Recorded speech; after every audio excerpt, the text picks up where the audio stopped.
Hello friends, மதுரைக்கு அரசி மீனாட்சி பற்றி கேட்க ஆரம்பிப்போம். இவள் மதுரைக்கு மட்டும் அரசி என்றால் அது தவறு. இப்பூ உலகிற்கே இவள்தான் அரசி, ராணி.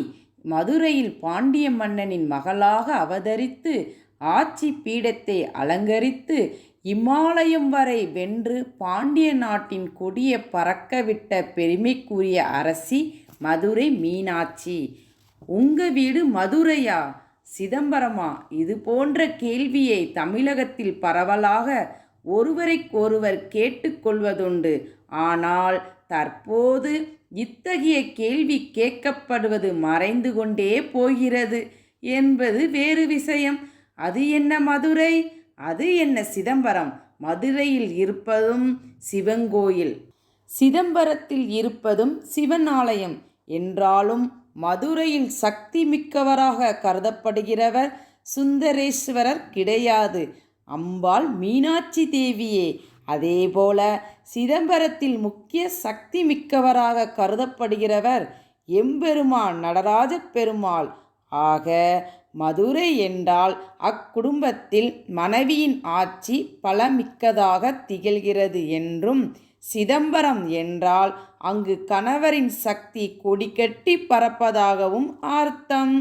இன்று இத்தகைய கேள்வி ஏன் அதிகமாக கேட்கப்படாமல் மறைந்து வருகிறது? தற்போது ஆண் பெண் என்ற பாகுபாடு மறைந்து கிட்டத்தட்ட அர்த்தநாரீஸ்வரர் ஆட்சியே பல இல்லங்களிலும் நடைபெற்று வருவதே இதற்கு காரணமாக இருக்கக்கூடும்.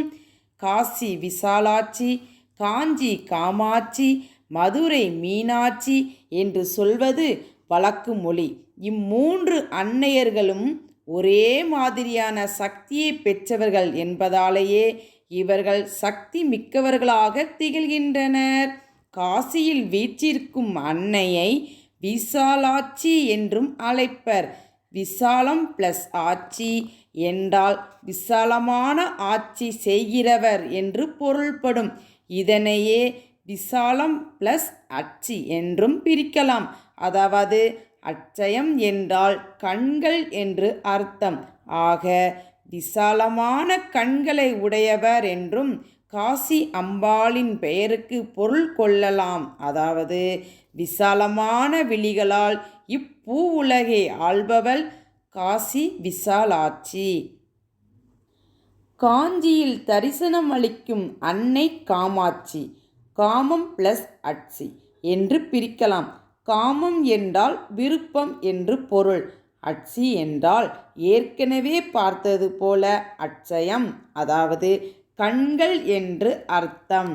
அதாவது கோடான கோடி பக்தர்களின் விருப்பங்களை தன் விழி அசைவினாலேயே நிறைவேற்றுபவள் காஞ்சி காமாட்சி.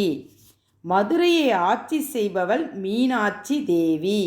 மீன் பிளஸ் அட்சி என்று இவரது பெயரை பிரிக்கலாம்.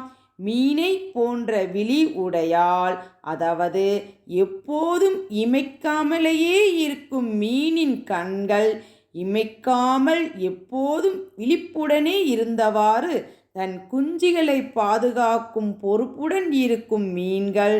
அதுபோல மீனை போன்ற கண்களை உடைய மீனாட்சி அன்னை எப்போதும் இரவும் பகலும் கண் விழித்து தன் பக்தர்களை காத்து வருபவள் அன்னை மீனாட்சி.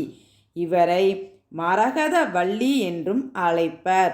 மரகதம் பச்சை நிறத்தில் இருக்கும். பச்சை என்பது பொதுவாக பசுமை, அதாவது செழிப்பை குறிக்கும். எனவே செழிப்பானவள், செழிப்பாகவே உலகை வைத்திருப்பவள் மீனாட்சி தேவி என்றும் கருதலாம்.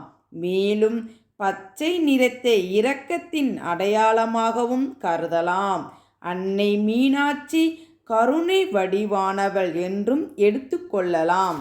மதுரையில் மீனாட்சி தேவி முக்கியத்துவம் பெற்று விளங்குவதற்கு இன்னொரு முக்கிய காரணமும் உண்டு.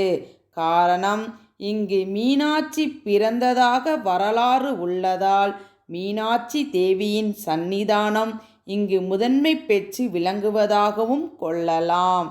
பிற சிவ ஸ்தலங்களைப் போல அல்லாமல் மதுரை மீனாட்சி அம்மன் கோயிலில் மீனாட்சி அம்மனை வணங்கிய பின்னரே சிவபெருமானை பக்தர்கள் வணங்குகின்றனர்.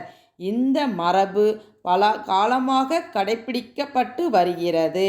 இக்கோயிலின் தல விருட்சமாக கடம்ப மரம் வணங்கப்பட்டு வருகிறது. சுமார் 2500 ஆண்டுகளுக்கு முன்பு கடம்ப மரங்கள் நிறைந்த காடாக இருந்த காரணத்தால் இது கடம்ப வனம் என்று அழைக்கப்பட்டது. அப்போது மதுரையை ஆட்சி செய்த குலசேகர பாண்டிய மன்னரின் கனவில் சிவபெருமான் தோன்றி இக்காட்டை அழித்து அங்கு சுயம்புவாக தோன்றியுள்ள சிவனுக்கு ஆலயம் ஒன்றை கட்டுமாறு பணித்தார். இதனை அடுத்து இந்த வனத்தை அழித்து கோயில் கட்டியதாகவும் மதுரை மாநகர் உருவாக்கப்பட்டதாகவும் வரலாறு மூலம் அறிந்து கொள்ள முடிகிறது. மீனாட்சி சுந்தரேஸ்வரர் கோயில் என்று அழைக்கப்படும் இங்குள்ள கிழக்கு கோபுரத்தின் நடுவில் இருந்து மேற்கு புறமாக துல்லியமான நேர்கோடு ஒன்று வரைந்தால் அது இங்கு வீற்றிருக்கும் சிவலிங்கத்தின் நடு உச்சியின் வழியாக சரியாக செல்லும். அதேபோல வடக்கு கோபுரத்தின் நடுவில் இருந்து தெற்கு புறமாக நேர்கோடு ஒன்றை கிழித்தால் அது மிக சரியாக சுவாமி சன்னதியை இரண்டாக பிரித்து செல்லும். இது போன்ற ஒரு உன்னதமான அமைப்பில் கட்டப்பட்டிருக்கும் இக்கோயிலை சுற்றிலும் 4 மாடங்கள் அமைக்கப்பட்டுள்ளதால் இதனை நான்மாடக்கூடல் என்று அழைக்கின்றனர். சிவபெருமானின் கழுத்தின் அணிகலனாக அழகுபடுத்தி கொண்டிருக்கும் பாம்பு இத்தலத்தின் எல்லை எது என்று காட்டுவதற்காக தன் வாளை வாயினால் கவ்விக்கொண்டு உணர்த்தியதாம். அதாவது வம்மி சேகர பாண்டிய மன்னர் ஆட்சி காலத்தில் மதுரை நகரில் மக்கள் தொகை பெருங்கி கொண்டே போயிற்று.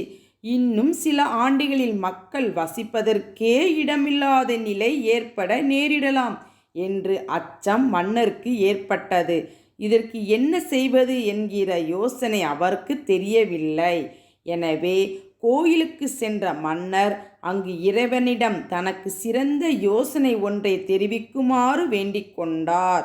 அப்போது ஈசன் தனது கழுத்தில் ஆபரணமாக அணிந்திருந்த பாம்பிடம் நகரின் எல்லையை அளந்து காட்டுமாறு ஆணையிட்டார்.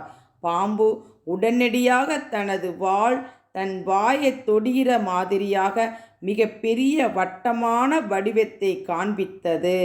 அதனால் இத்தலம் ஆலவாய் என்றும் அழைக்கப்படுகிறது. ஃப்ரெண்ட்ஸ், அடுத்ததாக கோயிலின் வரலாறை பற்றி கேட்போம். அதுவரை இணைந்திடுங்கள் RRG யூடியூப் சேனலுடன்.